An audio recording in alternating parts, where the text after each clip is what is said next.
بسم اللہ الرحمن الرحیم نحمدہ و نصلی علی رسولہ الکریم۔ زائرین کرام، اس وقت ہم اولاد مسلم پر موجود ہیں، ان کے مزار مقدس پر۔ جناب مسلم کے دو فرزند یتیمان مسلم محمد اور ابراہیم کی بارگاہ اقدس میں ہیں۔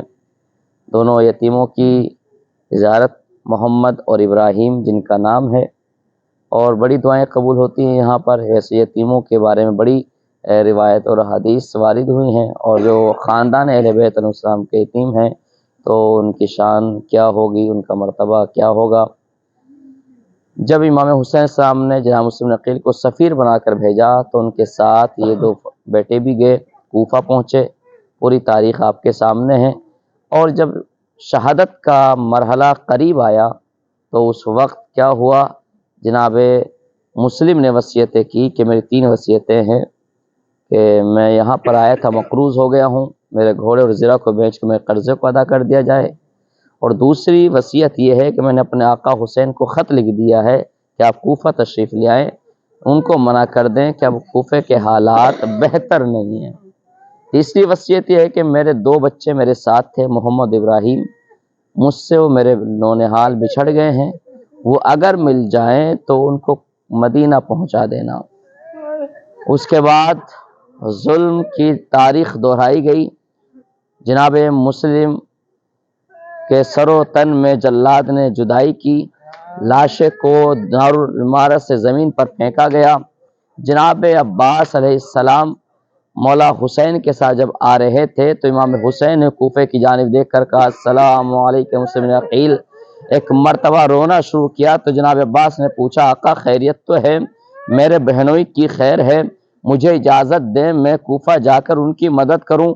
ایک مرتبہ 2 انگلیوں کا اشارہ کیا، کیا دیکھا کہ ایک نقاب پوش بیوی ہے جو مسلم کے لاشے پر گریہ کر رہی ہے۔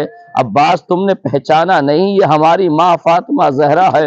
ارباب اعضاء، تاریخ کہتی ہے کہ بچے سال بھر تک ادھر ادھر بھٹکتے رہے، راتوں میں سفر کرتے، دنوں میں چھپ جاتے، کوفے کی گلیاں انجان تھی، قید خانے میں رہے، ایک سفر چلتا رہا۔ ایک مرتبہ جب ایک جلاد چاہنے والے نے ان کو چھوڑا اور ایک یہ چاہنے والی کے صحن میں ایک درخت کے اوپر بیٹھے، وہ پانی بھرنے کے لیے پہنچی، کیا دیکھا چاند سے چہرے چمک رہے ہیں۔ بچوں کو بلایا، سر پر دست شفقت پھیرا، کہا تم کون ہو؟ کہ ہم خاندان نبوت سے ہیں، ہم مسلم کے بیٹے ہیں، یہ سننا تھا۔ دونوں بچوں کو سینے سے لگایا، میں آپ کی خادمہ ہوں، اپنے گھر میں لے کر گئی، بچوں کو نہلایا، کھانا کھلایا۔ بچے تھکے ہوئے تھے، تھک کر سو گئے۔ ایک مرتبہ محمد نے خواب میں بابا کو دیکھا کہ بابا آئے ہیں، کہ بیٹا گھبراؤ نہیں، تو ہمارے پاس آنے والے ہو۔ ابراہیم نے بھی یہی خواب دیکھا۔ ذرا تصور کرو اگر بچوں کو عالم غربت میں باپ مل جائے تو اس سے بڑی اور بات کیا ہوگی۔ بچے تڑپ کر اٹھ گئے، فوراً کہا اے بھیا میں نے ابھی بابا کو دیکھا ہے، وہ آئے تھے، بابا یہیں پر تھے۔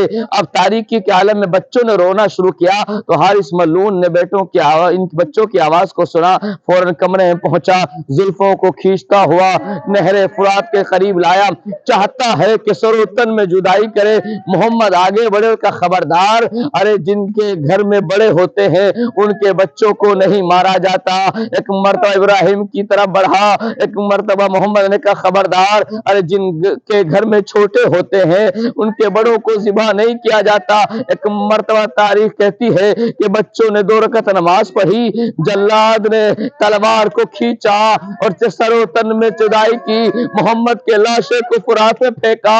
ابراہیم نے چلا کر کہا بھیا، ارے بابا نے وصیت کی تھی کہ دونوں بھائی الگ الگ نہ رہنا، دونوں بھائی جدا نہ ہونا، ایک ساتھ رکے رہنا۔ ارے بہتا ہوا لاشا رکا، ادھر ابراہیم کی گردن کٹی۔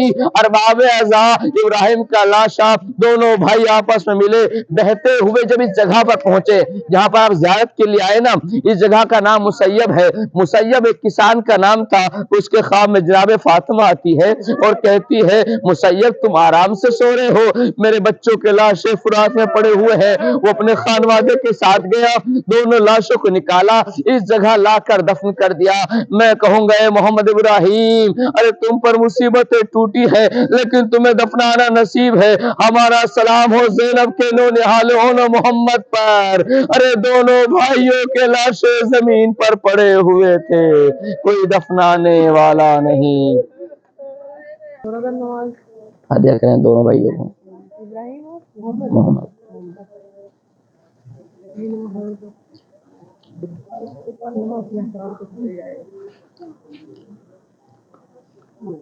لے لیا، شکریہ۔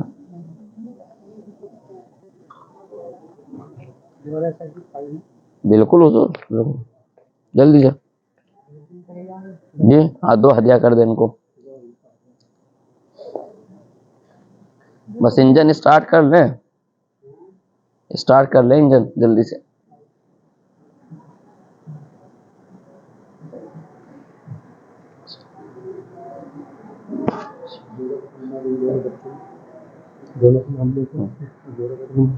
جب دونوں کی زیارت ایک ہوتی ہے سمجھو دونوں کو ہدیہ کر دو۔